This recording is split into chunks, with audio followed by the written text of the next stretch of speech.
So welcome and thank you for joining us for the Beaver Island High Water Summit. We have a great program for you today. Again, my name is Jennifer McKay. I'm the Policy Director at Tip of the Mitt Watershed Council. And So for those of you not familiar with the Watershed Council, we are a nonprofit that was formed in 1979. Our mission is to protect our rivers, lakes, streams, groundwater, and Great Lakes through innovative advocacy, respected advocacy, innovative education, technically sound water monitoring, thorough research and education. We have currently 12 staff and hundreds of volunteers that make it possible for doing our mission. This webinar is being co-hosted by the Beaver Island Association.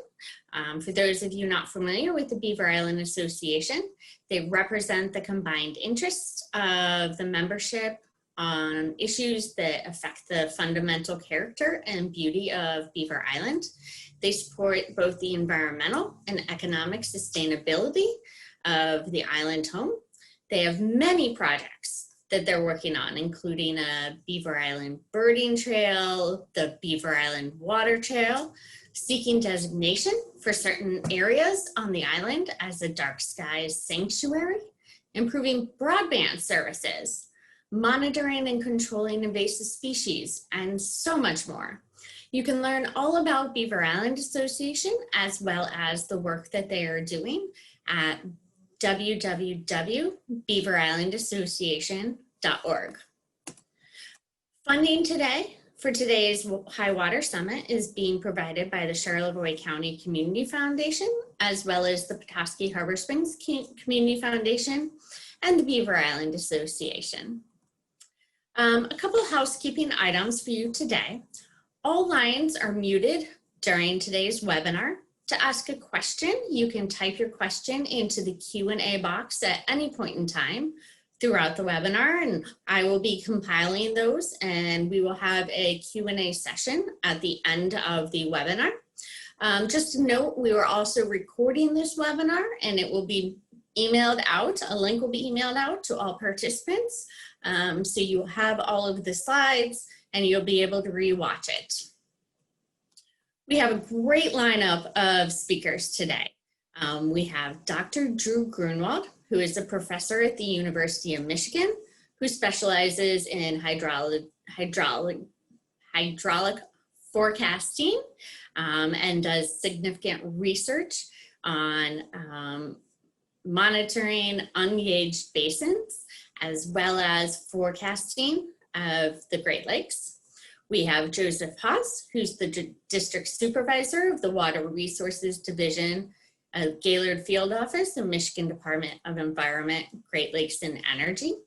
Joe has been doing environmental regulation for over 20 years. He specializes in wetlands, inland lakes, and Great Lakes. He also has a special interest in oil spill contamination and response, and he worked doing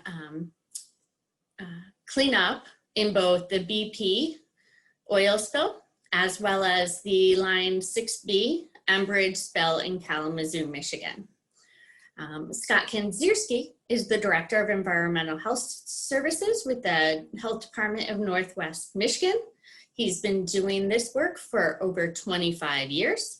He is a great partner of the Watershed Council and has done numerous work with us, from the Bay Harbor contamination and cleanup to a gaps or a septic question, looking at what problems there might be with septic system ordinances and how we can improve upon local septic system regulations. So great lineup of speakers. I'm very excited today.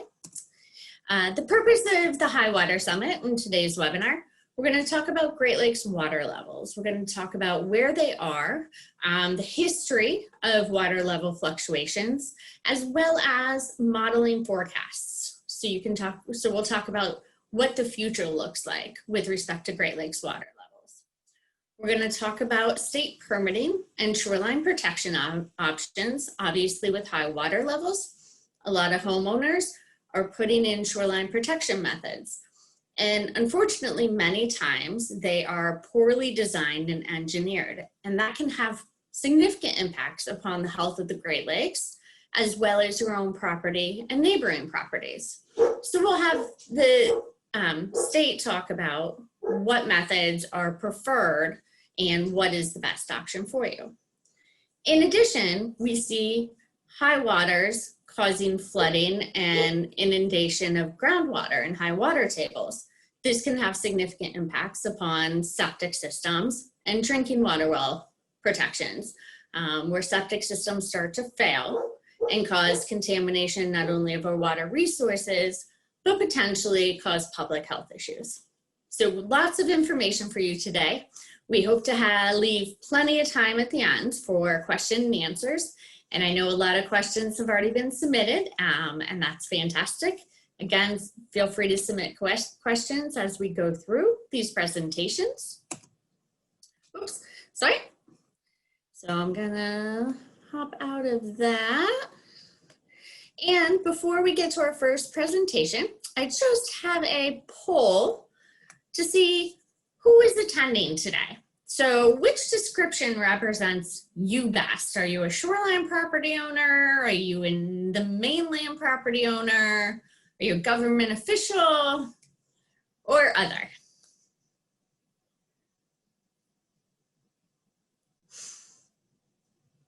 So about 50% of the people watching that have voted so far. We'll give it a little bit more time for other people to vote.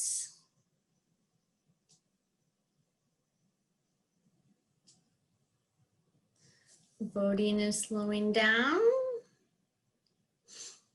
Okay, we'll go ahead and end the poll right now. And it looks like we have 50% are shoreline property owners, which is fantastic. And 31% is other. And I'll share those results with you so you can see it.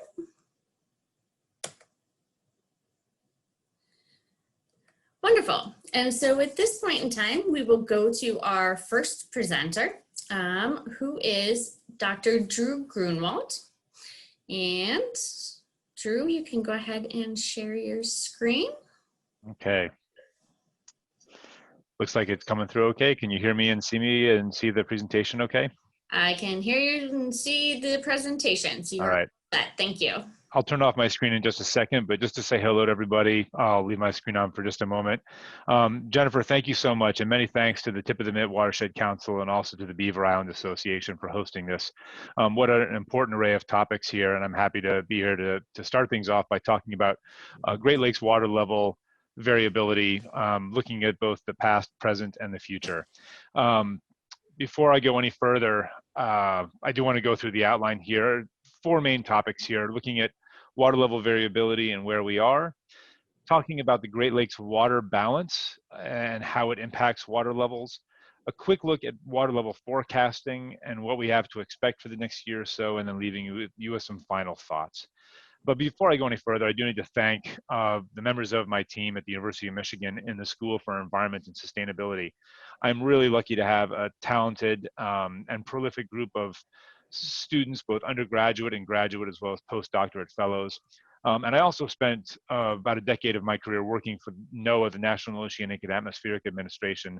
And there were some tremendously talented folks there as well.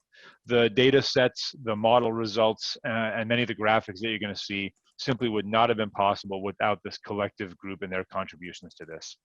So to begin with, the Great Lakes, as many of you know, are an extremely complicated system. They are massive.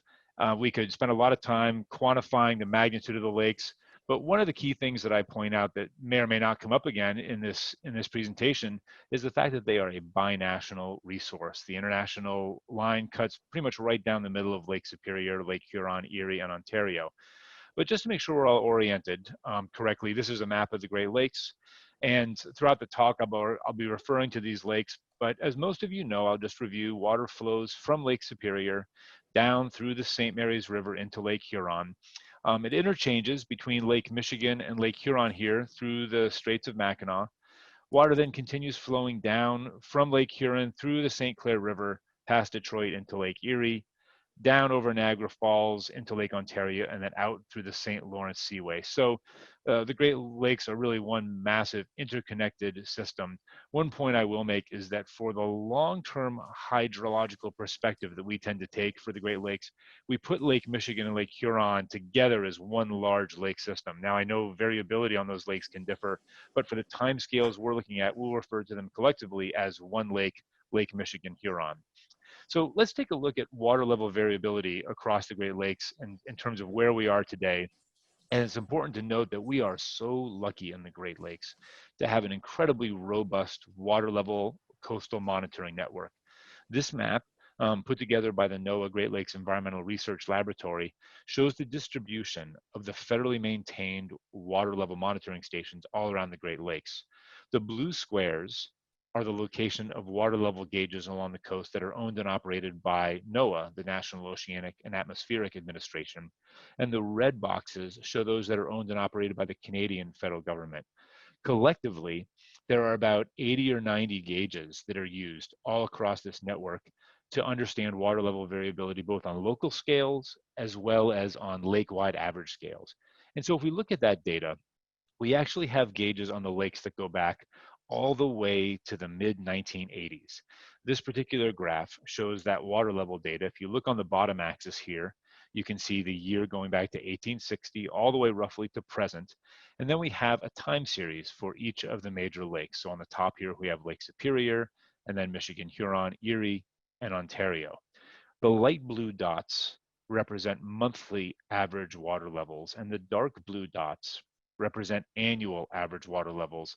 And finally, the red line in each panel represents the long-term average water level. Finally, the numbers that you see on the left are water surface elevations in meters relative to a common datum reference point that is very close to sea level at the outlet of the St. Lawrence River. So we could spend a lot of time looking at all the ups and downs and water levels in this particular plot.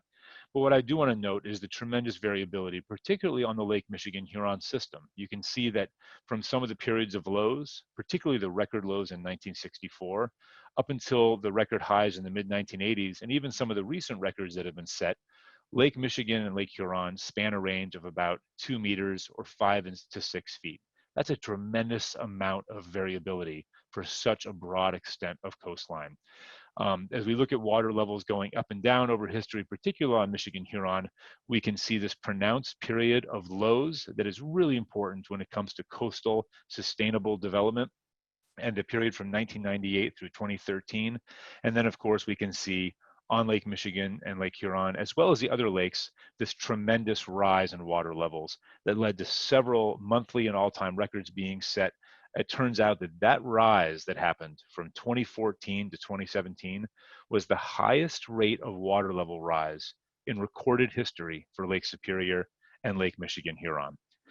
So let's talk for a minute about the Great Lakes water balance. And the way we think about the water balance is it's really like a bank account. Water comes in, water leaves, and all the while there are changes in the amount of water stored in each one of the lakes. And the components of the water balance for each of the lakes are actually quite simple. To think about this, we're going to divide the Great Lakes up into their individual basins, and that's what these black lines represent.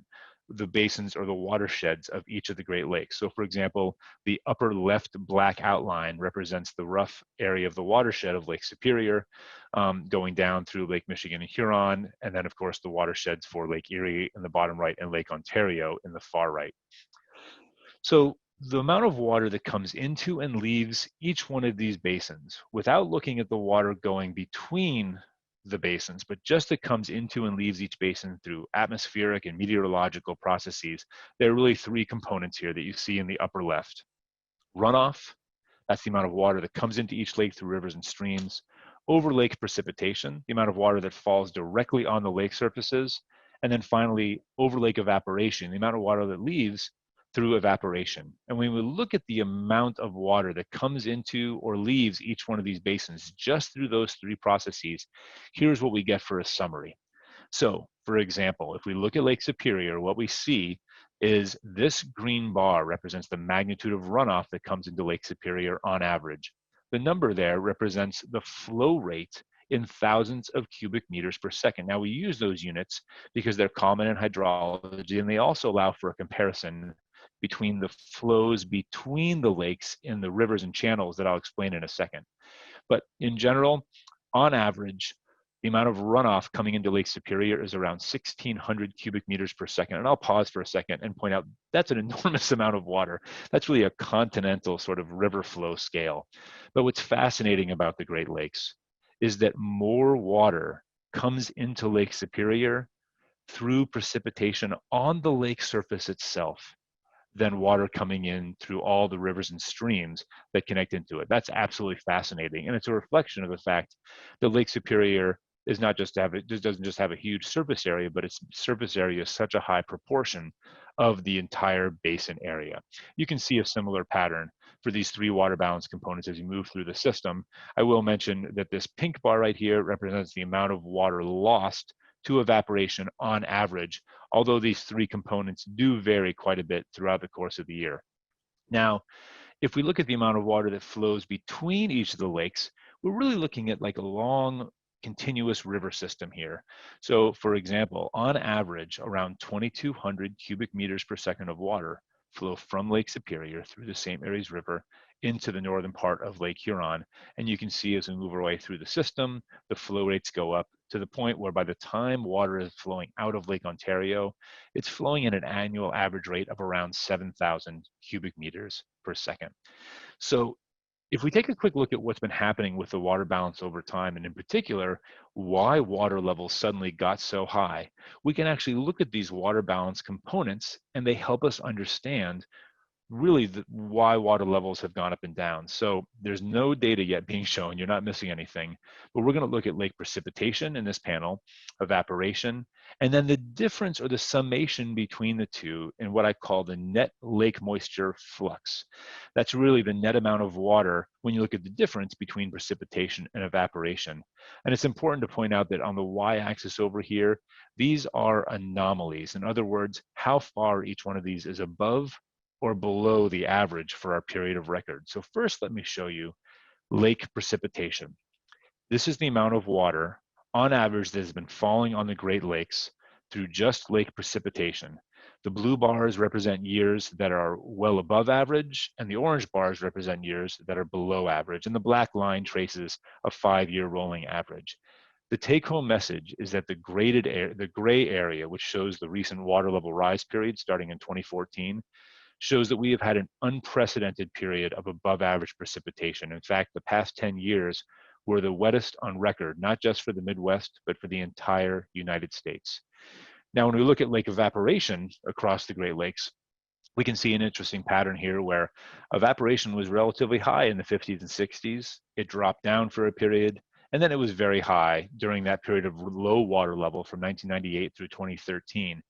Interestingly, many models and a lot of climate scientists thought that evaporation was just going to continue climbing across the Great Lakes as temperatures rose. We are in an area that is very susceptible to a lot of different air movement patterns, one of which is the cold Arctic air, or the Arctic polar vortex that people hear about. And in 2014, many of you remember, that Arctic polar vortex wobbled a lot, and it wobbled right on top of the Great Lakes, made the lakes very cold, and evaporation slowed down considerably. So when you add up the amount of water coming into the lakes through precipitation, and you subtract the amount of water lost through evaporation, you get the net difference between the two, and that's what's on the far right here. So basically what we have is just a tremendous amount of water coming in through precipitation, and over the past several years, a drop in the amount of water that's lost through evaporation, leading to this incredibly high influx of water into the system. So I want to wrap things up by making a few notes about water level forecasting. And the takeaway here is that in order to develop good forecasts of Great Lakes water levels, whether we're looking out months, years, or decades, we really need to understand the movement of these large air masses that dictate the amount of moisture and the temperature of the air that comes into our region. This slide shows the major categories of air masses that influence North America. We have cold Arctic and cold continental polar air at the top. We have moist, cold maritime polar air in the upper left and upper right, and we have warm, moist maritime tropical air. We also have continental tropical air in the arid southwest. But the take home here is at any given time, the Great Lakes can be influenced by one of these air masses, bringing either cold and dry air to the region, or warm and moist air, or other combinations. And the further take home is that it is very hard to predict months or years into the future how these air masses are going to be moving over the Great Lakes, yet they are exactly what impacts water levels over those timescales. So one of the tools that our colleagues at the Army Corps of Engineers uses is rather than trying to predict exactly how the jet stream is going to be a year from now, or exactly whether or not there's going to be an Arctic polar vortex, they run scenarios. And I find that to be very, very valuable source of information. In this particular plot, you're looking at a recent forecast for Lake Michigan and Lake Huron. On the left-hand axis here, we see elevation, again in meters, relative to the International Great Lakes Datum, or IGLD. And then on the bottom axis here, we have dates from July 2018 all the way out into the future to July 2021. The black dots show the average water level for each month of the year. This dash on the bottom here represents the record low water level for each month, and the dash at the top represents the record high. The black continuous line here shows what water levels actually have been starting July 28 right up until present. And then here we have the forecasts. The gray band that you see here represents the range of all plausible water level scenarios going into the future based on looking at all of our historical water level data. There are other lines that you see here, like this dark blue line or the dashed blue line, as well as the dashed red line and the solid red line, that if you look at the bottom here, they represent specific years from the past where there were certain patterns, like a dry pattern or a wet pattern, and you can see how those compare with this overall range. But the take-home message is that it would take extraordinarily dry conditions over the next year for water levels on Lake Michigan and Lake Huron to even get close to their average, as you can see here. What we think is very likely is that water levels are likely to remain high. There's a tremendous amount of moisture in the Great Lakes Basin still, and it would take a couple of years, we think, under average conditions for water levels to get back down to average. Final message I want to make here as I turn things over is that there's an awful lot of great research being done to improve our understanding of water level variability. And one of the most important areas of research is on understanding lake evaporation. And I find this slide to be interesting. This is the White Shoal Lighthouse, only about 20 miles northeast of Beaver Island. We like to think of this as an ideal location for a winter student internship program, although we'd probably be violating some OSHA laws. But I've been out to this lighthouse several times, and it's one of the best places for us to understand lake evaporation. There's actually an evaporation tower at the top of this lighthouse, as well as several other lighthouses. And we're using that data to better understand seasonal changes in evaporation and incorporate that information into new forecasting models over different time periods. So again, thank you so much for the opportunity to talk today. Thank you, Jennifer, and the Tip of the Mitt Watershed Council. And with that, I will stop sharing and turn things back over. Thank you, Drew. That was fantastic information. And before we move on to our next speaker, I have another poll for attendees. This one is to see how you have been impacted by high waters, to see if you have, if you're currently experiencing erosion on your property from high waters. So this is primarily for those 50% of people that were shoreline property owners. And if so, was it mild, severe?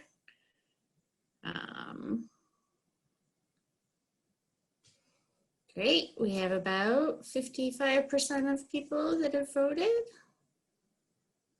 All right. Voting is slowing down. All right. So it looks like the majority of people have experienced erosion, and of that, it has been severe. So good to know. Now I will turn it over to Joe Haas, who's the district supervisor from the Water Resources Division, Gaylord Field Office at the Michigan Department of Environment, Great Lakes and Energy. Joe, if you want to start, there he is. Share your screen. Yeah, thank you. Welcome everybody, and thanks to the Tip of the Mitt and all the organizers. I am Joseph Haas. Please call me Joe. I'm the district supervisor with Environment, Great Lakes and Energy. I cover the Cadillac and Gaylord field offices now for the resources programs. And let's see if I can share my screen here. So this is me, and I'm going to talk briefly about, get the next slide. So the discussion today that I plan on covering, lake levels, high waters, our regulatory oversight, and hopefully I'll have time to get into the inland issues. A lot of materials to cover, but Dr. Gronewald covered much of the water levels material, so I won't have to get into detail on that, so that's great. But yeah, water levels, cyclical, as Dr. Grunwald just went over, right? We've got periods of low and high water, and it's expected. It's influenced by runoff, precipitation, evaporation, and can last for years. And right now we are at or near record highs, right, on all the Great Lakes. This is the graph that he just showed, and I think his was actually better in focus than that one is, or at least it was larger. So I'm going to skip over that and just focus on this for just a moment. The Great Lakes water levels right now, the highlighted yellow area, I think I've got a laser pointer I can use. So the highlighted yellow area, we're 33 inches above the long-term monthly average right now for August. So that's those folks that are filling in the poll saying that they are experiencing erosion or extreme erosion, right? We've got extremely high lake levels, storm effects, wave effects are very much pronounced with this type of water levels we're experiencing, and it's causing shoreline impacts, and people are feeling that for sure. Maybe the good news here, not even maybe, but the good projection that the Army Corps of Engineers is looking forward to is they're predicting it'll go down by about 2 inches coming up. And this is strictly for Lakes Michigan and Huron.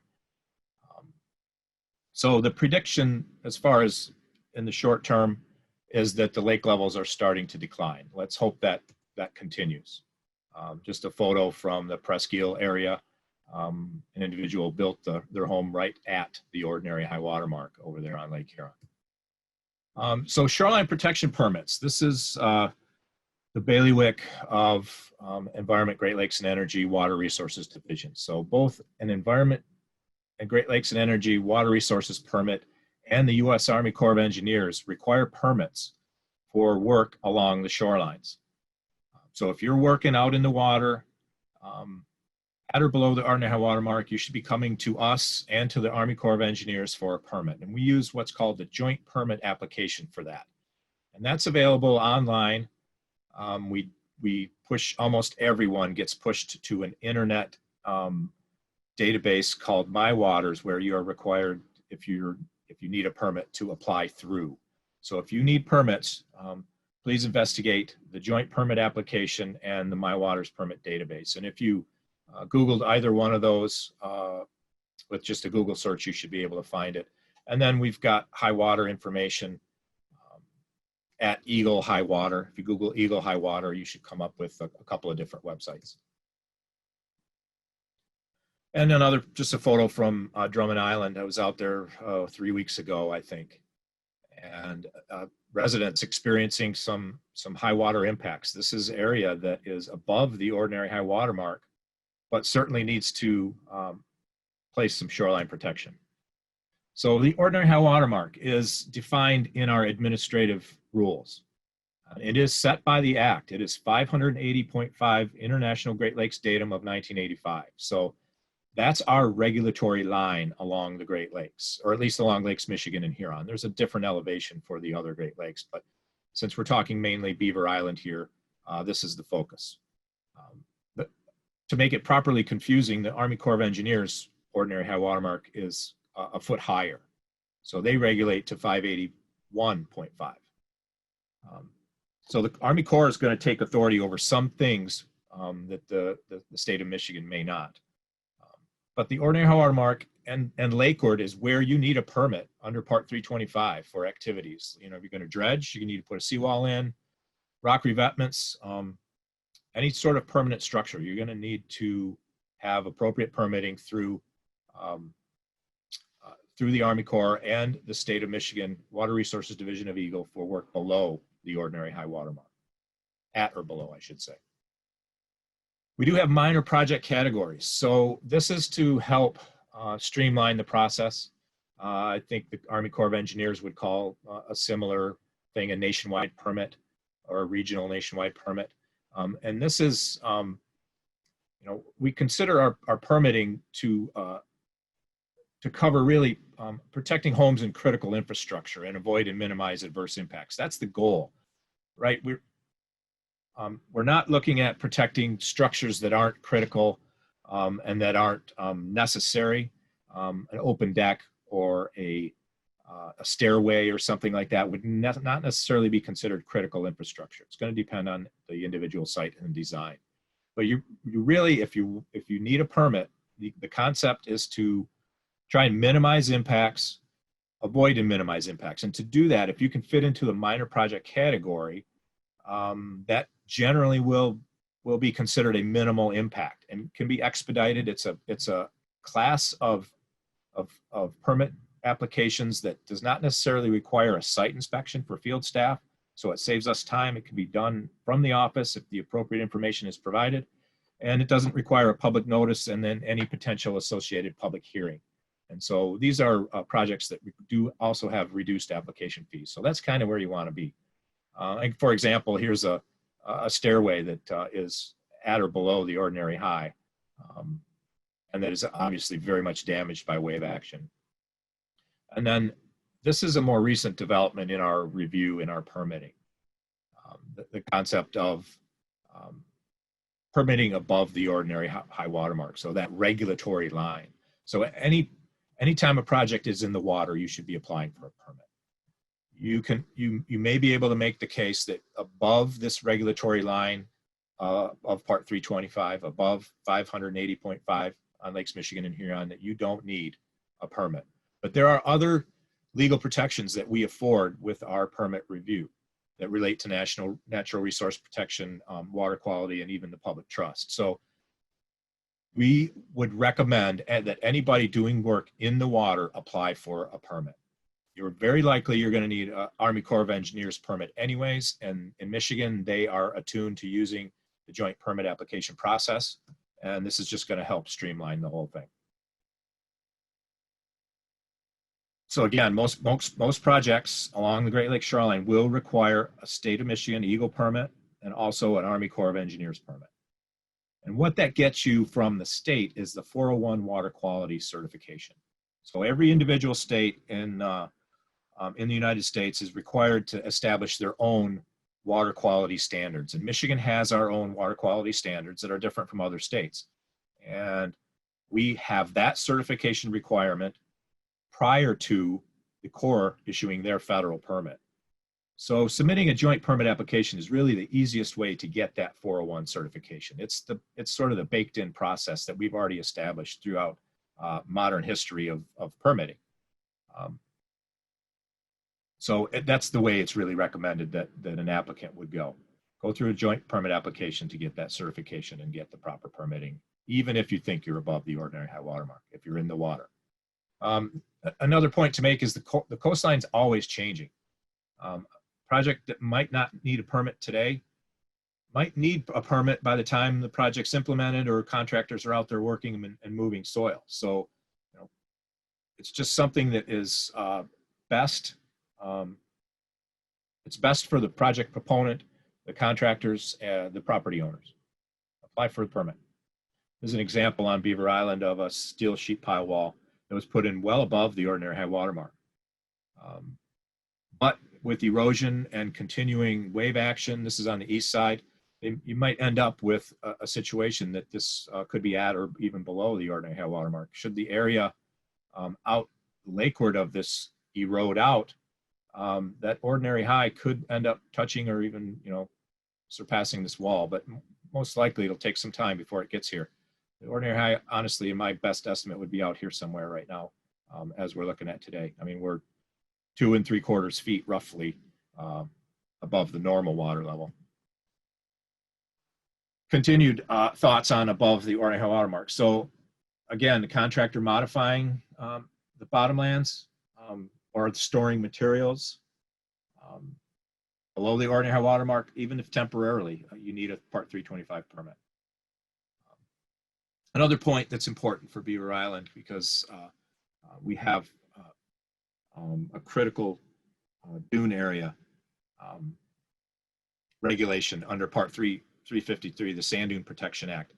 And there's many areas on Beaver Island, they're small, but they're there, that are covered with this Part 353 protection, and the townships have overseen that regulation on the island. So the townships have that responsibility, and a permit is required for work in these areas, regardless of the location of the ordinary high water mark. So these are a little more protected areas. These are rare sand dune areas, you know, freshwater Great Lakes sand dunes. These are rare ecotypes on the planet, and so they're quite protected.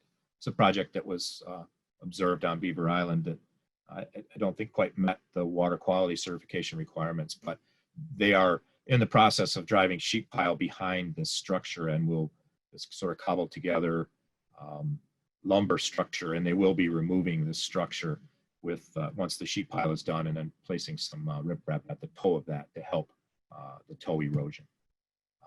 So we're trying as best we can to expedite permits and help and communicate as much as possible. This is the goal. We have an internal response team that meets nearly weekly and discusses the ongoing issues and working towards solutions. We've already developed a couple of expedited process and changed some of the minor project material. But how should you proceed and start the process if you need a permit? If you're one of these people that are doing the survey saying you're experiencing severe shoreline erosion on your property, we really recommend you find an experienced shoreline professional. Somebody who's worked on this property before, you know, in this type of landscape, is going to have a better sense of what needs to take place. We've had a lot of, I can't speak to Beaver Island, but on the mainland, we see landscapers coming out to these shorelines, and they don't have the experience, and they're proposing some inappropriate solutions. Rock that's too small, or inappropriate slopes, and they don't work, and they don't have the experience to know. So an experienced contractor is worth the trouble it might take to find them. Those guys are busy right now, and you got to think about the shoreline you have, the type of solution that's best for your site. Mostly what we're seeing and what we're permitting, honestly, is rock riprap, big rock on big lakes. So, you know, 3-foot diameter rocks oftentimes. And be ready when you're submitting materials, unless you've got a contractor or a consultant that's doing the work for you. Be ready to complete the application and turn any information requests around quickly. If we're getting back to you asking questions, respond to them promptly. And then we're expediting permits as much as possible. There are obviously, if there's homes that are threatened, we've all seen the news from southwestern Michigan with homes that are teetering on the edge. These are oftentimes a risk to human health and safety. obviously a threat to critical infrastructure. And so that's going to be a priority. We can expedite stuff rather quickly. We do not, as the regulatory agency, we do not ever want to be the reason for or the blamed for a home that's going to fall in, and we're going to do what we can to avoid that. We don't want the paperwork to get in the way. So if you're talking to us and you've got an emergency, we would advise that you get some material into My Waters, provide us some photographs, and do what you have to do to protect your structures, right? But work with us. Don't just go out and do the work and then tell us later. Come in and talk to us. We understand the urgency of these situations. We've been dealing with them for a couple of years now. So we do have emergency permitting authority. Especially where it's allowed by law, we're able to do that. The best alternatives when you're having these sort of erosion issues are expensive but permanent. Move your house away from the lake. Move it landward. This can cost less than a continuous, repeated effort at placing material on the shoreline. Riprap is expensive. Those that have big rocks nowadays realize the value of them, and I'm sure the price has gone up. The sources are becoming fewer and fewer. And there are professional structure movers. I think those guys are probably just as busy as the landscaper or the contractors working on shoreline. And if you're in a high risk or critical dune area, there's no high risk areas on Beaver Island, but if you're in a critical dune area on Beaver Island, you would still need a permit if you're moving a structure. So part of the question at the onset of this was, or the issue as presented was that the Eagle may present some solutions. I'm not sure that, we don't generally plan a project, but we do permit structures and advise on the appropriate design and what we in our experience of shoreline processes will advise. So, it really is going to be dictated by each individual site, what's going to work, what's going to be effective. The shoreline is very complex, and honestly, that's what makes it so intriguing and so appealing to individuals, why people are drawn to the shoreline. You can walk down to the shoreline every morning and it looks different, right? That's because it's dynamic. It changes every couple hours, even depending on the weather. It's so dynamic. So again, we're going to be looking at avoiding and minimizing impacts. That's really what our first blush goal is. And then again, hire professionals with experience when possible. And we have a lot of materials. Apologize for the rush. I want to get to some of the in the lake stuff. We do have materials to assist shoreline owners, and this is recorded and will be available. And then we do have a coastal management program if there's individuals, and largely I shouldn't say individuals, but if the local units of government need assistance, there are potentially grant funds and other materials available for planning.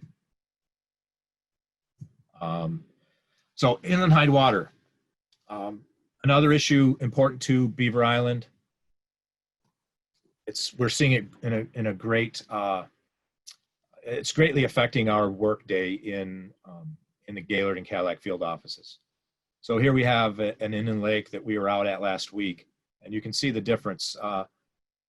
Field staff, that's Brian, who's on the left holding that line rod, and that's about 2.5, 2 3/4 feet of depth where we determined the former ordinary high water mark was on this inland lake. This is Thumb Lake. I think it's at Seagull County, might be north of there a little bit, but and so you can see just in the difference, these two field staff are nearly this. Well, Eric on the right is probably a little bit taller than Brian, but not much. So you get a sense for the difference in water elevation. This is one of the first lakes we heard from property owners experiencing high water. And then another instance of high water. This is the Five Lakes area, very near the Gaylord field office. This was a deck from the back of a cottage, and what we see here is the railing. This is handrail. So you're looking at 32 inches down is the decking, and it's more than 6 feet of depth out there, whereas formerly that was near the lake edge. So this lake's really come up. And you can see here again, That's the drinking water well. And that's an issue. They may need to put an extension on that if water continues to rise. And just the vicinity, the closeness of this water to this house and foundation. Come winter, ice push and freeze thaw cycle is really going to be a concern at this location and many of these sites around here. So here's a site where there was formerly a structure here. It was a storage shed. So they had to cut these red pines down, and then they built this trapezoidal berm, which is effectively a levee, and it goes all the way around. This is the main type of solution that we're seeing on these inland lakes. And I don't know that it's a solution that's a long-term fix, depending on water levels, because you're kind of creating a bowl behind it where your structure actually is. So if water levels remain high, and the water level back here is the reflection of the lake. It's, the groundwater is reflected in the level of the lake, right? So where you see high water, where it didn't used to be, like on a driveway or crossing that roadway earlier in this presentation, that's just a reflection of overall high water groundwater levels. And that's what we're seeing here. And we allowed them to do these are the remnants of the trees, just because it was an inexpensive fix until they can get some vegetation growing, put some topsoil on this berm.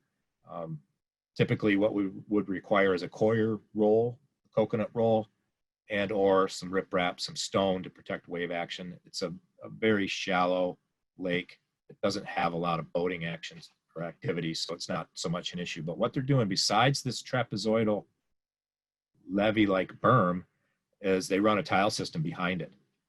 And then they've got electric pumps running. You can see the cable, the electric pump. And so this is energy intensive and costs a ton of money for those running the pumps. So these are like a typical sump pump, but a higher capacity where they're on and off depending on the float. And then the tile system that runs on the backside of this berm is extensive. This particular berm covers about 5 homes. It goes all the way over to the one across the lake. So that's the type of solution we're seeing. If you need assistance, we do have the Eagle Environmental Assistance Center can help steer you towards people that can answer your question if they can't answer it directly. That's really what I would be directing most people to do. You can also contact the individual field staff person for the county you're in. We can get you that information. Beaver Island, that's Scott Rasmussen. You can contact me or Scott, and I'll provide that information, and Jennifer has it as well. And I think that's it. That's our website for Michigan Gulf High Water. Thank you, Joe. I appreciate the information. We did get a comment during your presentation that the photo you showed from Drummond Island was actually one of our attendees. Their property from Beaver Island. Is that the one with the deck? The one that you said was from Drummond Island. So, just FYI. And they did want to point out they do have a permit from Eagle for the work that's being done. Well, you said Drummond. It should be Beaver. Yeah, you during the presentation said it was from Drummond Island. Yeah, if I said Drummond, I think I misspoke. Yeah, okay. I don't know that I had any pictures from Drummond Island. Yep. So that was just a quick clarification that to make that it was actually from Beaver Island, and they are actually good and listening, and they said yes, the one with the dock. Yeah. I almost fell down that embankment, so very steep, very much in need of some work if you want to protect that structure. So yes, so fantastic. Thank you. Before we move on, we do have one more poll. And this one is regarding individuals' perspective on how the state and federal government is doing. So do you believe they're doing enough to address shoreline issues, or do you think that they need to do more?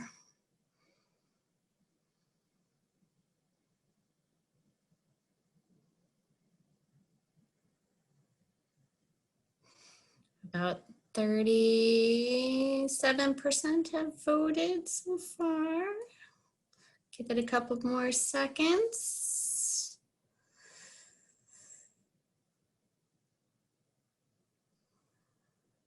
All right, votes are slowing down. So go ahead and end the polling and share the votes, share the poll results. And I think that is clear to say that most participants do not believe enough is being done. And I would say one of the questions that was asked is, you know, is what are things that is being done? So we'll talk about that during the question and answer session. And so at this point, we will go ahead and move on to Scott Kendzierski, who is coming to us all the way from the Q&A. So Morning. thank you, Scott. All right. I got to figure out how to share my screen real quick. There you go. Is that shared? Okay. Yep, you got it. Yeah, so I'm coming to you from Loch LaBelle up in the Keweenaw, almost to Copper Harbor, and it's actually quite beautiful. But just walking around the area, my wife and I were noting that here too, they're experiencing some high water levels and probably have some impacts similar to what I'm going to talk about today. So, you know, from a health department perspective, obviously our concern primarily is the health and safety of individuals and the environment. And the two things that we have regulatory oversight over for single and two-family residential is on-site wastewater systems and water supply systems. And we've talked a lot today about some of the property impacts and the structures, but where your waste goes matters. And you know, looking at how Northern Michigan was developed, most of it was centered around surface water. So we have what I like to refer to as a lot of legacy properties that probably predated any kind of sanitary code, and the types of systems that went in maybe well, there was a high variability of the types and design and how much, you know, capacity that they were intended to receive, and those factors have changed over the years. So just want to say thank you to Tip of the Mid and also to the other organizers and Beaver Island in particular. And you know, it's kind of nice to go last because a lot of the things that I was going to kind of touch on were already brought forward. So, but I've been at the health department for 22 years. My background, I graduated with a master's degree in hydrogeology from Western, but started an internship when I was completing my graduate work with the health department, district health department downstate, right on the Indiana border.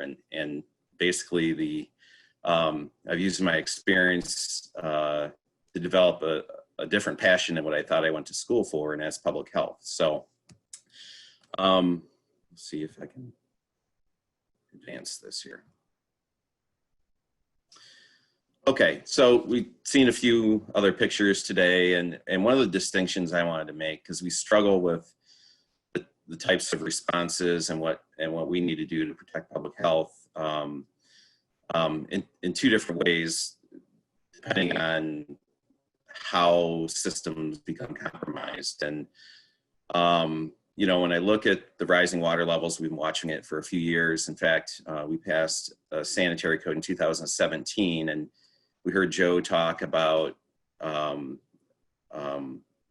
what regulatory standard they use, which is the ordinary high water mark, and then Army Corps regulates a foot above that. And just to make things even more interesting, our sanitary code, when we went through that process in 2017, is we decided at that time, looking at the range and the projection of the Army Corps information, is really to base our isolation between surface water and wastewater systems using the all-time high, which was established in '86.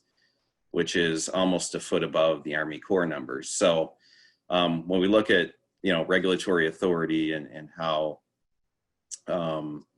different types of systems and different regulations apply, we're actually looking at 3 different numbers. Ours is a lot more conservative, and I'm really happy we went in that direction. That was a decision that was made by all 4 counties, boards of commissioners, and they felt that our resources were precious enough to add that level of protection. And unfortunately, when we look at historic lake lots, a lot of those systems were put in prior to codes, and where we now require 100 feet from the all-time high, back in those days, 25 feet, 50 feet was good enough. Well, now what we're seeing are those systems compromised. So when I look at high water levels, there's, on the Great Lakes, the primary danger is erosion, because we have these higher lake levels, predominantly northwest winds, which just pound the coast along northern Michigan and Beaver Island, which can result in things like this picture on the lower left, see a septic tank and 2 dry wells that basically have been eroded out of a sandy bluff. Now the shoreline's changed, and that septic tank looks like it's basically in the Great Lakes right now. So that is what I would call a catastrophic failure, although I think all failures are catastrophic in different ways.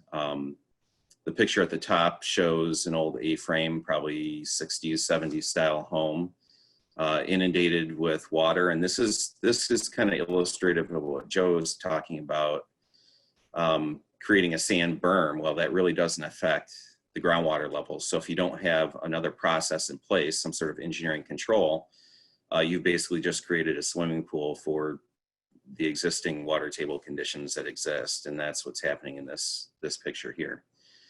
In the lower right, you can see that, somebody's used some heavy mill pond liner, it looks like, to place a berm behind. I see some hoses and some other, some other things that may be providing some relief or control of the water levels. But these are very real issues. And the Great Lakes are one issue, but these inland lakes without any kind of outlet, those water levels can rise very fast, and there's really nowhere for that water to go. So some of the techniques that Joe talked about with, lifting your house and moving your house back, we've seen that. Unfortunately, some lakes and some lake lots are not that large, and there really is no place to go. So they struggle with some different challenges. So with respect to water supply and wastewater impacts, what we're seeing are flooding around wellheads and well pits. Well pits have been outlawed or not allowed since early 90s.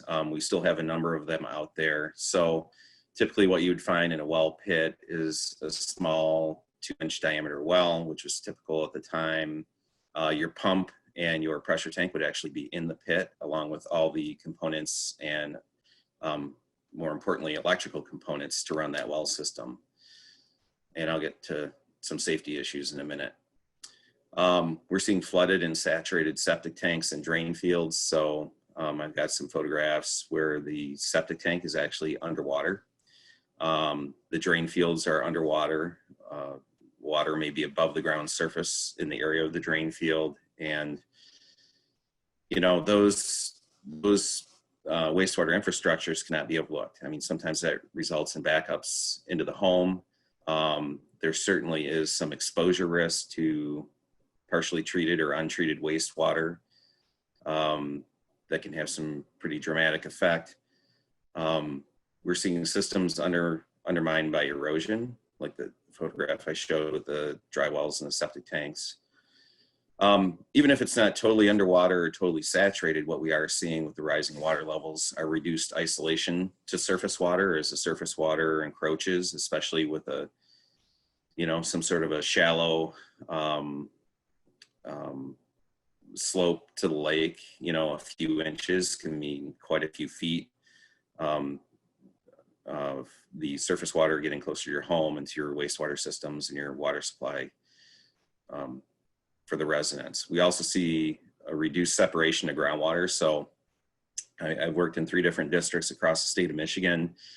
They're all governed by a local sanitary code, and they have different requirements for isolation to surface water and also isolation to groundwater. That's how septic systems work. You really need some aerobic material for that wastewater to move through to get treated by aerobic bacteria. Well, if you don't have enough separation or enough material to go through, that wastewater does not get treated properly.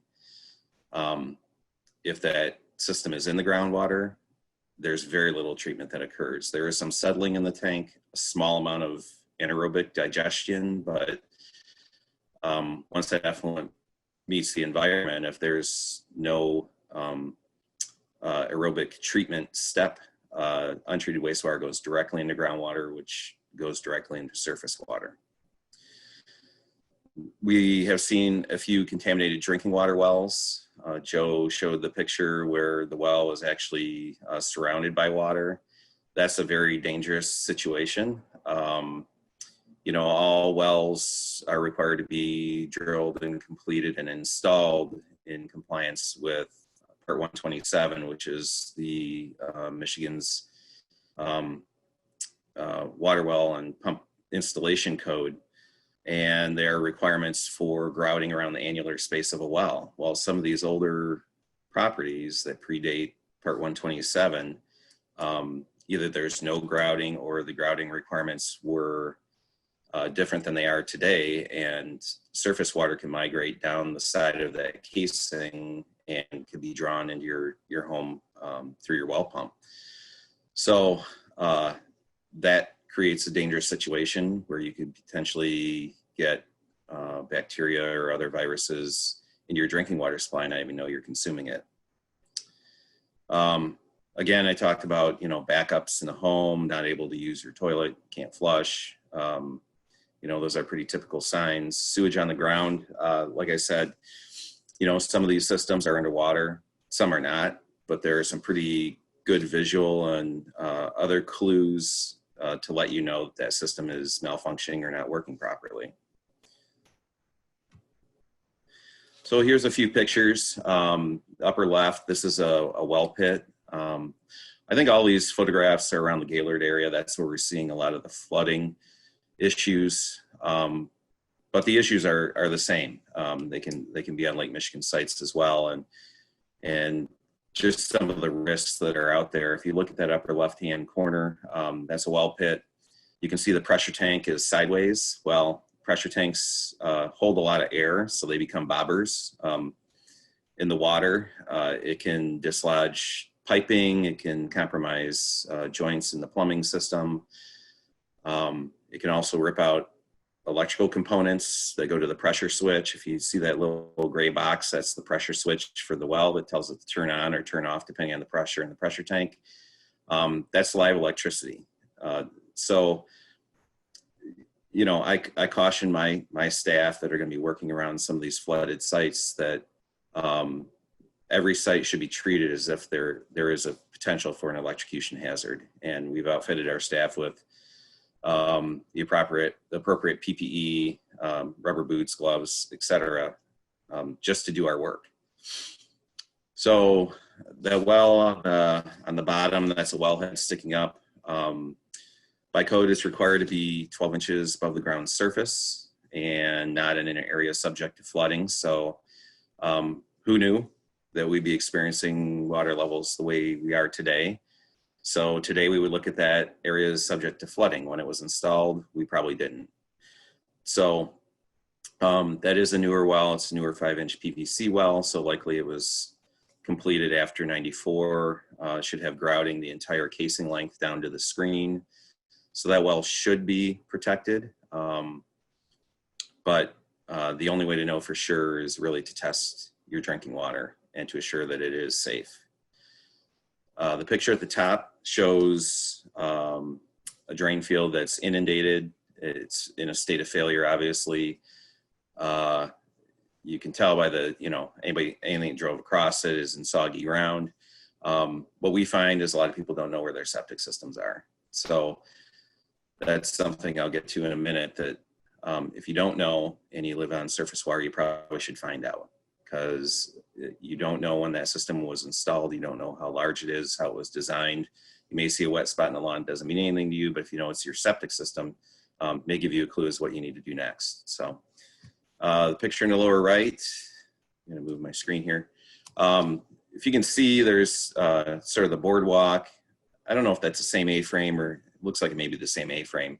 That stake with the, it looks like a survey stake, that's actually right over the septic tank. So we are seeing this a lot. We are struggling with solutions like everybody else. We did have a meeting with Water Resources Division last fall with Joe and his team, some other environmental health departments and staff, and really talked about, you know, where this is going, what can we do, how can we help people. And, you know, not a lot of solutions sometimes. You can't stop Mother Nature, but what we can do is do the things Joe was talking about, expedite permits. We can try to provide some relief on our end. Obviously, you know, we don't want to see, you know, failed drain fields impacting surface water, but there are some tools in our toolbox to help individuals in the right circumstances, but every site is different. So we kind of have to walk through that process together. So exposure risks, I talked about this. We are very concerned about what this can mean for the quality of our surface water and drinking water supplies. So drinking water quality, probably the main contaminant we would be concerned about would be bacteriological. So getting, you know, untreated or partially treated wastewater, migrating down an annular space, you know, space of a well, and impacting the drinking water quality with E. coli or coliform bacteria. So it's a very simple test. We have a lab in Gaylord. There's a lab in Traverse City, Lake Ann. You can use the state lab, but if you feel that you are concerned about your water quality and you're seeing some things on your property that concern you, it's a very easy test to do, and it's relatively cheap, $20 to $24. You can get a bacteria test that'll tell you coliform and E. coli, and that would probably be the best indicator of wastewater contamination in that well. Exposure to untreated wastewater inside and outside the home. Sometimes we talk about vectors. So you may know your drain field saturated, like that one picture with the tire tracks through it. You know, advise everybody to stay out of it, but does the family dog, when the family dog goes out and then, you know, comes in the house and you pet him. And so, you know, you could have some unintended exposures through other vectors. So environmental impacts, there's over 100 pathogens in wastewater, including viruses, parasites, and bacteria. All of them can be harmful. It depends on the, you know, prevalence, how much there is, and how you become exposed.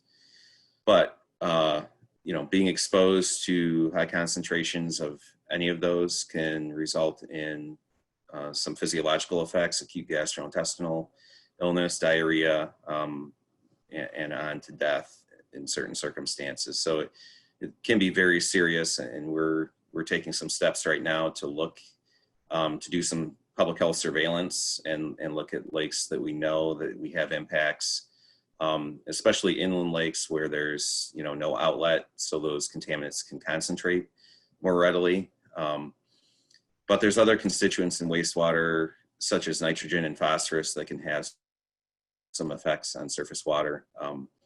Usually those are more limiting nutrients for algae growth and other things. And I know, you know, in recent history, we've seen a lot of the information out there about toxic algal blooms, which are a very real thing. We've had a few in our district that were confirmed.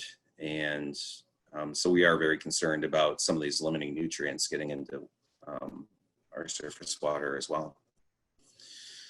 So homeowner actions, I know when people are faced with a situation like this, they feel helpless. There are some things that can be done. Drinking water sampling would be at the top of my list to make sure that, you know, if any occupant of a home, that their drinking water is not compromised, because you're not going to necessarily see it or smell it or taste it.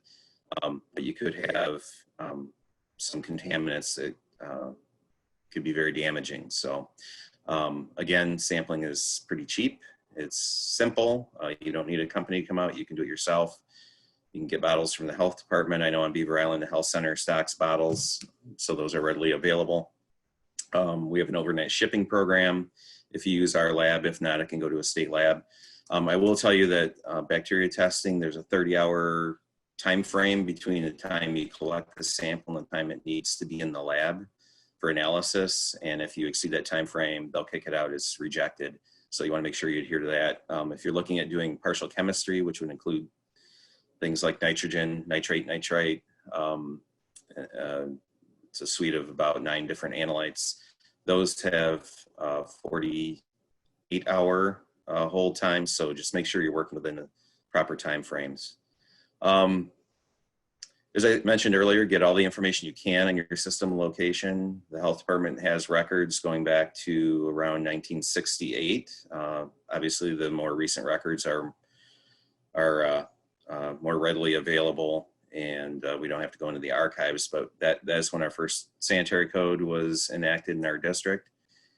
So if you're unsure where your system is, how large it is, where the septic tank is, the well, doing an information search, we could be able to provide a lot of the information to you. Get the septic tank pumped. If you are experiencing any trouble and it's not underwater, you can call licensed hauler to come and evacuate your tank. Make sure you get that taken care of. Replacement of failed septic systems. We do those all the time. That's, one of our major core functions is assuring wastewater systems are designed and installed properly, and working with our communities to do that. We do, like Joe had emergency permitting power, we do replacements for failed systems on a prioritized basis. So if a system has failed, they'll make it first on our list. The homeowner is building a new house can wait a little bit longer, just so we take care of the problem and mitigate any environmental issues with a failing wastewater system. Home remediation, I can't stress this enough. When you have flooding, it's not just a septic system, it's property damage. I have done indoor air quality work for a long time, not so much anymore, but I used to. And, there's some other indoor contaminants that can be very dangerous other than, sewage backups. So mold would probably be top on my list. So if you have a structure that's inundated with water for a long period of time, you could potentially create another type of indoor air hazard through mold. So, whatever you can do to keep your home dry through sump pumps or some more extreme methods of moving your house, the sooner the better. So safety considerations, again, one of my primary safety considerations for my staff is just working around outside. We're trying to evaluate these sites, look for, the well pit, the, holding tank, the pump chamber, the drain field. These homes are surrounded by water, there's live electric, so that is one consideration, and really just moving around the site safely. Sometimes you can't see your footing, you could fall into holes, you could fall into a well pit. We do have probes that we use just to make sure that we're being safe out there, and I make the same recommendation for homeowners. If you're working around the outside of your house, just be very, very cautious. So one of the things that we're going to start doing here, we've kind of got a surveillance strategy together where we're going to start doing some surface water sampling around some of these lakes and flooded areas to really get a gauge for what type of impacts we're seeing. It's very difficult when it's not a water body that we have sampled in the past. We often look at, we run a beach program, one of the largest in Michigan. We monitor over 50 beaches every year during the summer. And I tell people often that it's not necessarily the high result that we get that should be alarming. It's the long-term pattern, because water quality is very transitory. You could sample in the morning, have a high result, come back in the afternoon, and you have a non-detect. So like, Joe said earlier, shorelines are very dynamic, and they're very responsive to climate changes, temporal events, wind, all those sorts of things. So without a baseline on some of these lakes, it's really difficult. It's going to be difficult for us to really say what's happening with any, sampling results, but we do have some ability within our lab to do source tracking, which can really look at what, we may see E. coli in the water. What's the source? Is it a human source? Is it a natural source? Is it, other mammals, deer, etc.? So I think what we're going to do with our testing strategy is if we see high numbers that exceed US EPA's body contact standard, that's a standard we use on beaches, that we may use our source tracking equipment to see if we can determine a source, because that would be a quicker route to really determining whether the septic systems are contributing factors or not. And so other things we've been doing, we've all been struggling with this, not just the regulating agencies, but counties, townships, lake associations, and there are some resources available to people. So we developed a looks like a page-and-a-half statement on rising water levels that have some links, some advice on what to do, but there are other groups out there like Tip of the Mid and others that are really trying to address it and provide homeowners the best information they can. This is difficult.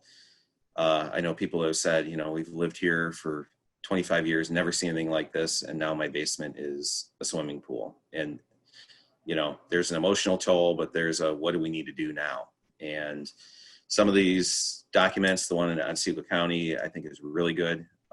It has a lot of information, a lot of contacts for the state, Army Corps, Road Commission, Health Department, and other resources that may provide some relief to homeowners. So we're all continuing to work on this. I'm hoping that we do drop a couple inches this year. I think that would be helpful. But we are seeing a lot of this around. We are doing a lot of replacement permits. Sometimes the options are not great, especially with tight, small properties. Could be a holding tank, could be an off-site system where you actually generate the waste on your property and then pump to another property to dispose of that isn't compromised by high water. So there are other tools in the toolbox, but we're trying to work through it just like everybody else. We've done a number of well replacements, and let's see, move on to the next slide. Oh, I think that's it. So if you have any questions, you can access our website, nwhealth.org. There's information on there about permitting and how to move through that process. You can contact us, any one of our branch offices. We have an 800 number. We want to get to you as soon as we can if you have a problem. So the sooner you can, start either gathering information or getting a permit application into us, we will prioritize those and hopefully be able to help you out sooner than later. So I also include my email. If people have specific questions for me, feel free to reach out. I try to answer everybody, but with COVID, it may be about a week or two. We get probably 50, 60 COVID emails a day, and we're on lots of different work groups, but I will get to you. So with that, I think I'm done. Thank you, Scott. That was great. So at this point, we're going to move on to the question and answer session. We have a ton of questions that have come in, which is fantastic. While we wait for all of the presenters to come and get their video on, I have one last poll for everyone, which is, what is your greatest concern with high water levels? So there's private property damage, there's public infrastructure loss, which is roads or parks or, public community water systems. There's all the septic system failure that Scott just talked about, and the drinking water contamination, or there's all sorts of other impacts. So just looking to find out from all of the participants today, what is your greatest concern?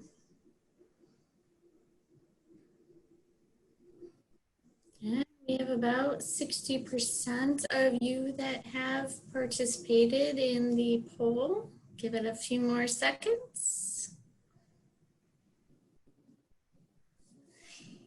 All right, we're going to go ahead and end that, and I will share the results. And obviously for the people that are watching, which is primarily shoreline property owners, to be expected, private property damage comes up on the top of the list with 63% of you.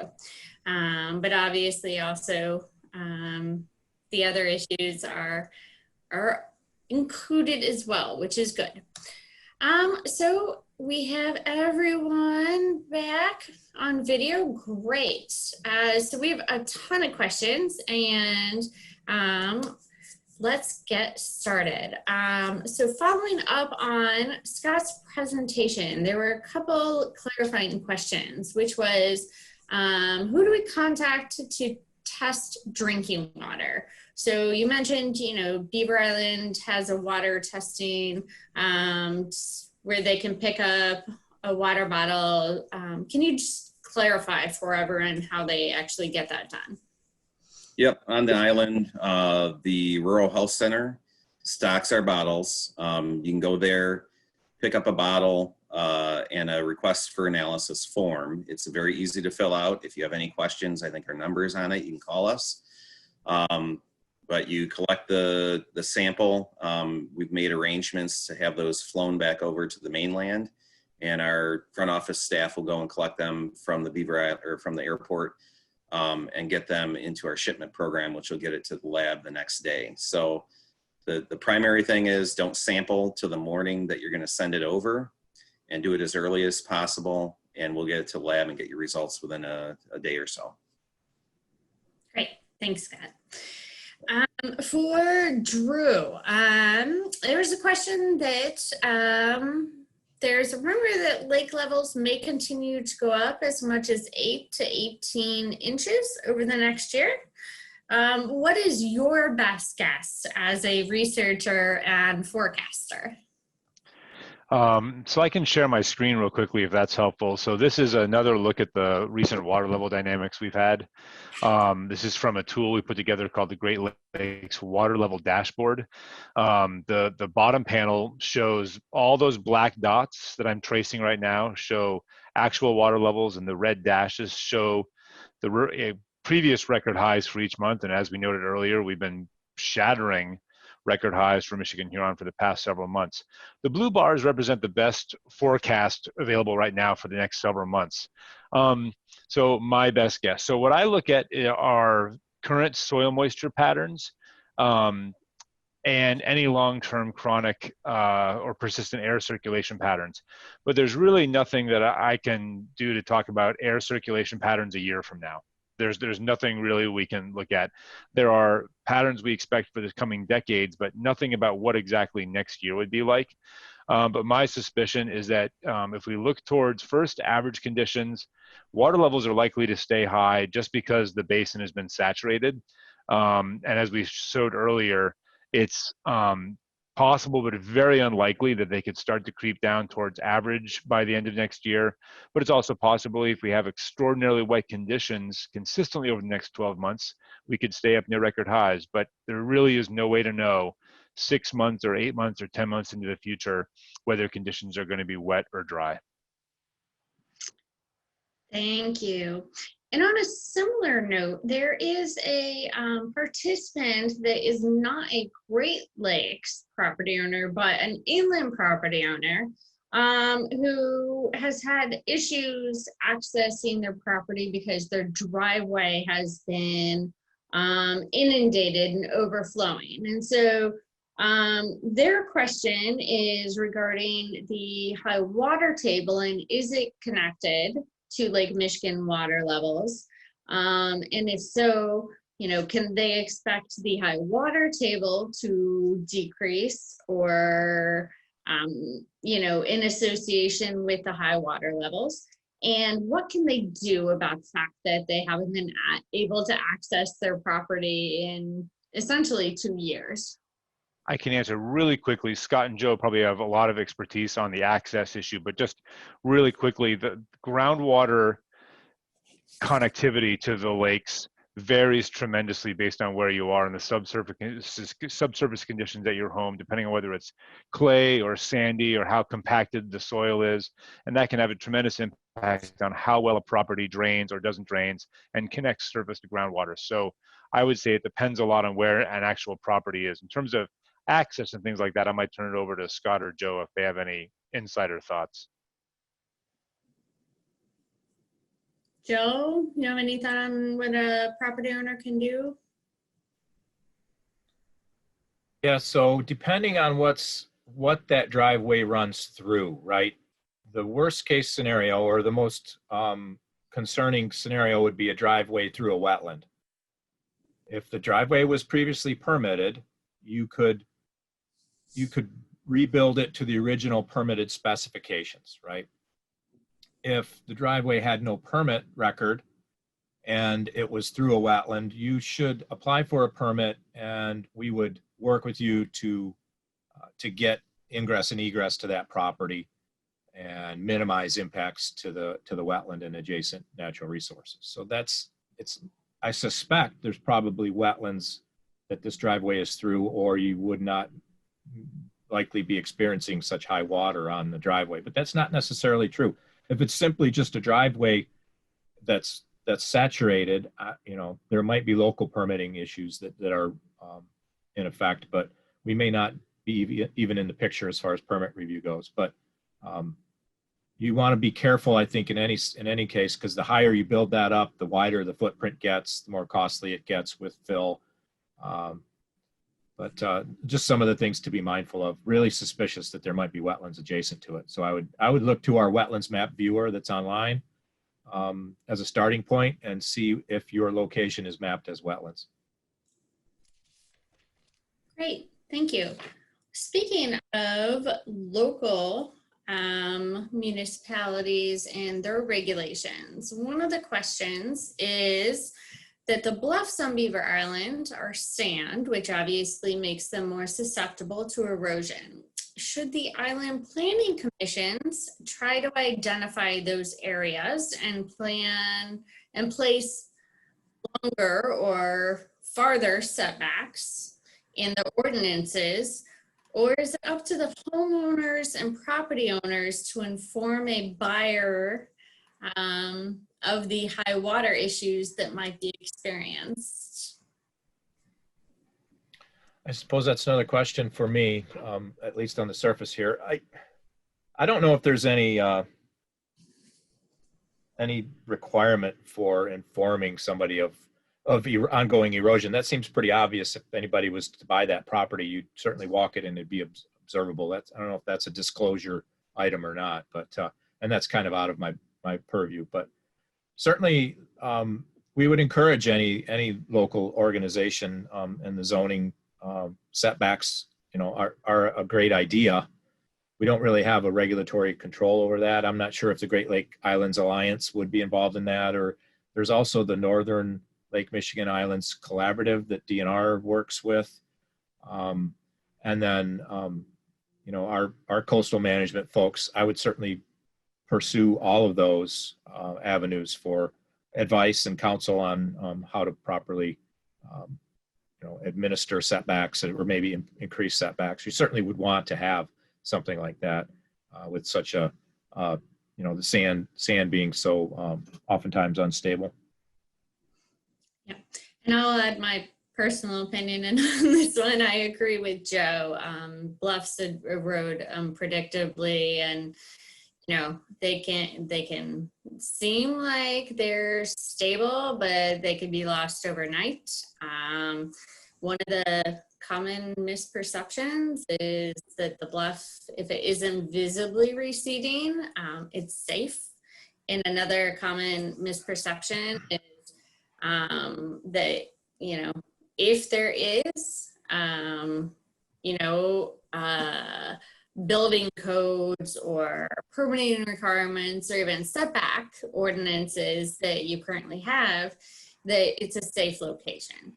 And so I would certainly encourage all of the planning commissions on the island to work with those parties, and the Watershed Council is certainly willing to work with any of the municipalities to strengthen any setbacks or overlays or ordinances that you have to protect not only the bluffs, but also the properties that are on the bluffs. So a question we got about, Scott, again for you. What do you suggest if a homeowner has a well pit now and is planning on building a new house? I would recommend getting all the pump and pumping equipment out of that well pit. If the well is located there, you can extend the casing so it is an above ground well, and just move the pressure tank and pressure switch and all the pumping equipment into the home, which is very typical now. If the well is outside of the well pit, which sometimes that happens, and there is only pumping equipment in the well pit, you can remove that safely and crush and fill that existing well pit. So what I would recommend is, based on your construction plans, is just contact our office and talk with a sanitarian, and they can look at your particular circumstance and figure out what's best for you to do. Great, thank you. This is a great question, probably for Joe. What could be done if my neighboring property owner's seawell is causing extensive erosion damage to my waterfronts? Well, I think that's one of the negative impacts of hard armoring shoreline, right? The coastal processes, you push that energy along the shore, push it to your adjacent neighbors. It should be properly designed so it doesn't do that, but I'm certain there's plenty of instances in the landscape that this takes place. You may need to protect your own shoreline. That's the real negative impact of this. It's sort of a domino effect. Once people start hard armoring shoreline, it becomes reflecting and refracting the energy to adjacent properties, and becomes a problem for the neighbor. I don't know. I suppose I hate to tell people there's a civil suit there, because that's an opportunity for an attorney to make money, and I don't know that there would be. It'd be difficult to prove. We would need probably to have a coastal engineer testify that was in fact what was causing your erosion, and that's what I would look at, is the circumstances that are causing the erosion. Is it in fact the neighbor's property, or is it the conditions on your site? It's pretty difficult to do the detective work and trace that down. So I'm not sure I have a really good answer. I don't want to recommend hard armoring the whole shoreline, but you may need some armoring if your shoreline's eroding, some type of protection. Thanks, Joe. Drew, there's a question about when will we see low water levels, and do we know how low it will go? Because there's projections that we're now going to see extreme highs and extreme lows. And then a second part of the question is, we've been experiencing severe storms from the east, and are those expected to continue? Yeah, right. So a lot of questions in there. Last question in there. Sorry. So it sounded like in the short term, there are questions about how low water levels might go or how high they go. Certainly in the short term, when it comes to the seasonal variability on Lake Michigan, there's a very strong record of the range over which the lake might vary just over the course of a season in terms of a decline. So water levels typically over the course of a season vary by about 1.5 feet, sometimes a foot, sometimes a little bit more.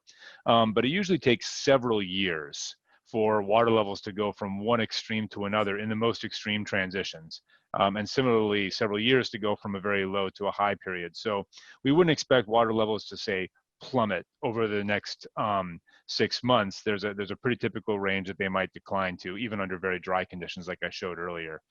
Now, in terms of looking several years out into the future, one of the things that we are looking at in our research and finding a lot of evidence for is that we have these two competing forces on water levels. We have precipitation, which brings water into the basin and makes it higher. And we have evaporation that is also in general getting higher as temperatures increase. But those are two competing forces. Precipitation would be making water levels higher, and more evaporation would be making water levels lower. Well, from 1998 through 2013, evaporation won, what we're calling this tug of war. Even though, as I showed you earlier, precipitation rates were actually going up, evaporation won the tug of war. And what happened is in that 2014 Arctic polar vortex deformation, evaporation rates shifted suddenly. And what happened to water levels? They went through the roof in not just a gradual rise, in the most rapid rise we've seen ever in recorded history. So what we're looking at right now, Jennifer, and everybody else on the call, is as these forces of precipitation and evaporation tend to gain energy and get stronger through climate change, is that likely to lead to these stronger or more rapid shifts between extremes? We think initial evidence suggests yes, purely because as we run simulations, we have these two forces getting stronger, and that as they oscillate between them, we have these rapid shifts. But that's an active area of research right now, and we just submitted a paper on this, and we're continuing to do research on it moving forward. Great, thank you. There were questions as we talk about storms from the east about accessing emergency weather warning systems for Charlevoix County, as well as emergency management for Charlevoix County. So I will answer both of those. There is a Be Alert emergency notification system and Smart 911 system for Charlevoix, Sheboygan, Emmett counties. You can sign up for those and you'll receive notifications either via email or text, whatever you select. And the notifications will include evacuation information for hazardous environmental situations, weather advisories. So I get all the texts when we're having severe thunderstorms and high wave situations in the Great Lakes. In addition to school closings and boil alerts and all sorts of notifications. So you can sign up at that. I will provide a link and resources right after this. And again, you'll get all of these resources after that. And the status of our emergency management program in Charlevoix, very quickly, in March, Sheboygan County voted to withdraw from a 3-county agreement. So that dissolved our Charlevoix, Sheboygan, Emmett County emergency management program.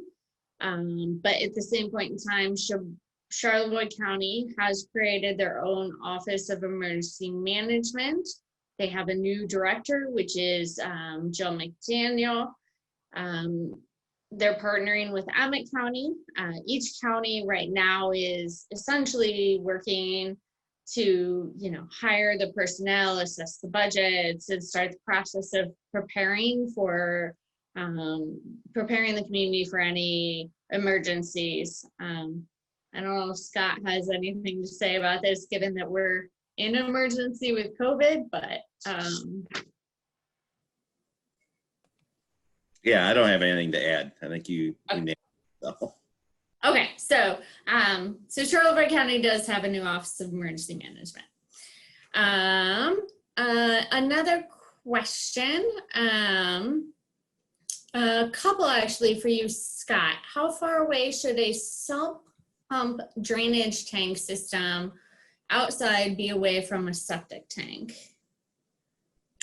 Well, we don't necessarily have that in statute under our code, but what I would recommend is to have it at least 8 or more. Typically, drainage tiles are isolated by 10 feet or 50 feet, depending on if you're using commercial or residential code. So I think that would be a pretty safe distance, but I would not advocate for, using a sump pump versus replacing a system that may be discharging to groundwater. So I think, as an emergency, that far, but long-term, I think what you're really going to be looking at is replacing that drain field and getting it in a safer environment for it to function properly. And a follow-up question, is there any way to test your drain field to see if it's close to or currently flooded? If there's no evidence on the surface or on the ground, to see if there's a problem before it becomes severe. Yeah, that's a little more difficult without proper tools, but we use soil probes. We can probe into a field and kind of get a sense for, what the elevation of the water table is. We have augers, we auger holes next to a drain field. A homeowner probably isn't going to have either of those. So, a post hole digger, a shovel, any means to kind of excavate. I would get a little bit away from the drain field and just dig down and see where you start encountering water table conditions. And that will let you know, because typically, it's hard to say every drain field, but they're usually 24 to 30 inches to the bottom of the stone of a field. So if you excavate next to a field and you see that the groundwater was at 12 inches, you're pretty certain that system is saturated and underwater. So. Thanks. And if you have questions, get with one of our sanitarians. They'd be happy to talk that over with you. Okay, great. Joe, you answered this question written, but I'm not sure everyone's going to be able to see the answer. What's the best way to determine the current elevation and the ordinary high water mark? You're muted. Sorry. Yeah, the best way would be to hire a registered land surveyor, have them survey the elevation like they would do a bench loop to a known benchmark, and then have them stake the ordinary high water mark. And then if you're going to pay to do that, you might as well have them what's called witness that point. So pull a couple of measurements off fixed objects if there's some big trees or a house structure nearby, so you could sort of triangulate that location again if that point gets damaged or somebody walks along the beach and pulls the stake out. So sort of some surveying inside baseball terms there, but it's a measurement, a couple of measurements, so you could calculate where that location would be again. But the best way is to hire a professional surveyor. Great, wonderful. We received a couple questions about assistance for property owners who are experiencing erosion. The first one was, will flood insurance cover an erosion issue? And so I will say that in general, most standard homeowner insurance policies will detail specific exclusions that are advanced to your coverage. One of those includes earth movement, which is basically erosion. So in general, standard insurance policies will not cover it. In addition, flood insurance, should you be eligible, generally will not cover shoreline erosion. The US government has had to federalize insurance with the National Flood Insurance Program in order to provide homeowners with the option for floodwaters, and it'd be far too costly for a business to sustain. So in general, unfortunately, no. The other question was regarding homeowners would be available for shoreline erosion assistance if it was a declared disaster, and what are the prospects of such a declaration? And The answer to that is currently the way the declaration process is set up, erosion and its damages are not eligible for public assistance. Federal law requires FEMA to consider singular events, so not seasonal or cyclical conditions or multiple events that are extended over a time frame. So for work to be eligible, it has to be fall under a certain category. There could be some if it was a specific one-time storm event, and it would have to fall under debris removal or emergency protective measures.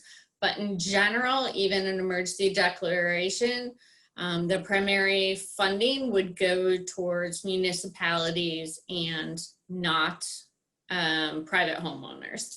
And regarding whether it's going to happen, the likelihood of that is not. Again, erosion sort of happens on a consistent basis. It's continual versus, a flood happens, it has a beginning and an ending. A tornado has a beginning and an ending. The erosion that we're seeing on the Great Lakes, sort of continual.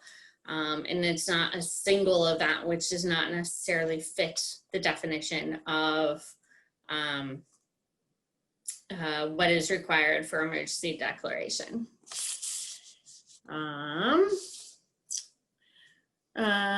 So another question that came in was, we've been advised on the east side of Beaver Island, it would be helpful, for experts to have advised those of us on the east side of Beaver Island on the best way to deal with erosion issues, rather than to leave each of us on our own to control and stop damages with the resource we have. Is it possible for us still facing those issues to have someone to talk about the best way to proceed to protect everyone's property and the integrity of the shoreline? Probably Joe. Yeah, I think, we would certainly as an agency entertain that.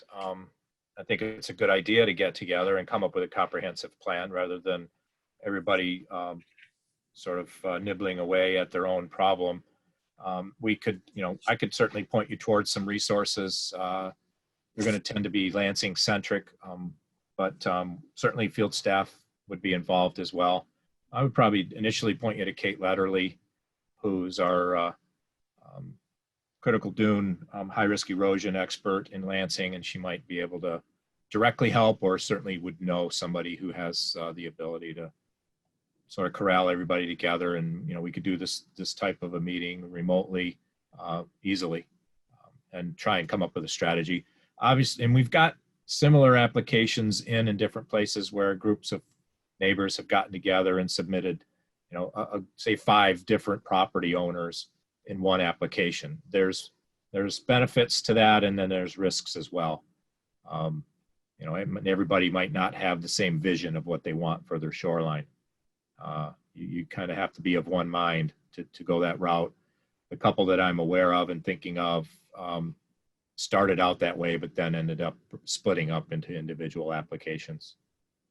So, but we do accept an application for multiple property owners. I oftentimes advise against it just because the legalities of it. If you're all in together on one application, you're all beholden to the conditions of that permit. As an individual property owner, you control your property and you don't control your neighbor's property. So if somebody goes and does something that's sideways with the permit application, you could end up with a compliance situation that that you don't wouldn't necessarily be directly involved with remediating, but it could complicate your permitting process. And the Watershed Council is willing to assist with any property owners that would like assistance on recommendations for shoreline protection. We are way over in time, so I'm going to try and do a couple last questions really quickly and wrap it up. Is there federal, state, legislative action on high water issues the islanders should know about, and should we support or oppose? And so really quickly, on the statewide level, there have been some bills introduced that would alter the permitting process. In particular, there was a Senate Bill 714 that would basically allow shoreline property owners to conduct temporary erosion control structures without a permit. And while that sounds like a good thing if you're a shoreline property owner, it can be extremely dangerous. As we've talked about, erosion control projects that are designed improperly can have significant harm on not only your property, your neighbor's property, but the Great Lakes, and basically would allow people to make drastic and in some cases permanent changes to the Great Lakes without any oversight, and threatening the long-term viability of our coastal communities. So we are in opposition to that bill. Joe, do you have anything to say about that one? No, I've kind of had my head down working on the local issues, you know, with the Enbridge Tunnel and then the high water that we're experiencing really intensely in this region, more so than most other regions of the state. So that's really above my pay grade that they've been dealing with the bills, and I'm not sure how much steam they've got behind them, honestly. Right, so it passed the Senate back in January, and it hasn't moved since then, so we're hoping it's dead. But if it should come back or another version comes back, we'll definitely be calling on Beaver Island and all of our partners to help kill that, to make sure that, you know, our Great Lakes are protected and the regulatory scheme stands. Federally, I will say there is the Water Resources Development Act that is currently being negotiated. There's a number of provisions in there that are positive. One in particular I quickly wanted to mention was a proposed $25 million funding authorization for a Great Lakes coastal resiliency study that would basically assess the impact of the record high water levels on coastal flooding, storm damage, ecosystem restoration, and recreation. So a couple good things included in that bill. A couple other questions, not necessarily relative to Beaver Island. One was the impact of high waters on Asian carp. Really quickly, there are some impacts with high water levels on Asian carp.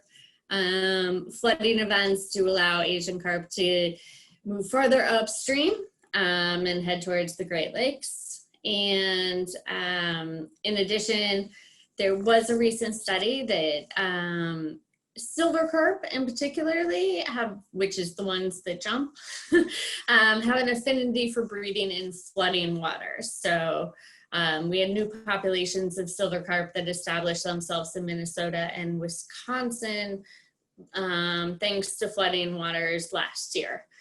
There was also a question about high waters and line 5. High waters don't impact how we would address the containment or cleanup of line 5. And to my knowledge, the currents in the Straits of Mackinac, both on the surface and below the surface, have not changed with high waters. Joe wants to talk. Yeah, just because I think you're absolutely correct. The currents in the straits are so complicated. I don't know that anybody has their head around exactly what the dynamics are out there, honestly. But the idea of high water impacting an oil spill is forefront in my mind, because that's what exactly occurred in Marshall in 2010 with Enbridge. It was at a flooding stage. And so the oil that tends to float was exposed, or the landscape that was flooded was exposed more correctly. So it impacted all kinds of eddies and backwaters and wetlands that otherwise, say in a dry season or a not flooded situation, would have been spared. So just think of that plane of the lake being larger, right? It was here, now it's here. So anything on that surface is potentially then going to go farther. So it could be worse for an oil spill. Okay, perfect. And any other last comments from our presenters? I can say really quickly, there's a great historical water level record out there. Those gauges have been around a long time. So if you are interested in learning about water level variability, even without looking to the future, take a look at that historical water level record going back over 100 years. You can learn a lot from it. Thank you so much. And I would just say, I heard somebody asking about, financial help. One of the things that, although we don't have a septic system loan program, the USDA and trying to think, Community Action Agency can help in certain circumstances. Typically, it's income based, but there are some programs out there that can provide some relief or some assistance in trying to either replace a drain field or a well if they determine that that is a risk for that property. Thank you. All right, well, I am going to share some resources that we have. And, these are resources the Watershed Council has. We have publications that address home moving, shoreline protection, the Eagle, the high water level page that was already shared, the health department. So if you want information on testing your drinking water, the Be Alert emergency notification system that I already mentioned, and of course the Beaver Island Association. And we not only have reached the end of our time today, we went over our time today. Thank you for sticking with us, both the panelists and all of our guests. I would like to give such a very special thank you to all of our presenters, Joe, Drew, Scott. Thank you so much. The information was wonderful. I have to give a special thanks to our funders today, the Charlevoix County Community Foundation, Petoskey Harbor Springs Area Community Foundation, the partner that co-hosted the webinar today, the Beaver Island Association. All of it, without all of the help, today would not be possible. So all of you watching, you'll receive a survey for feedback on the event today. Your insights will help us make sure events like these are better in the future. And so on behalf of the Tip of the Mitt Watershed Council, the Beaver Island Association, I want to thank you for joining us. And we hope you found the information and dialogue very valuable. Have a wonderful day, and please stay safe and stay healthy. Thank you. Thanks, Jen. Thank you. Thank you for hosting. Take care. Bye.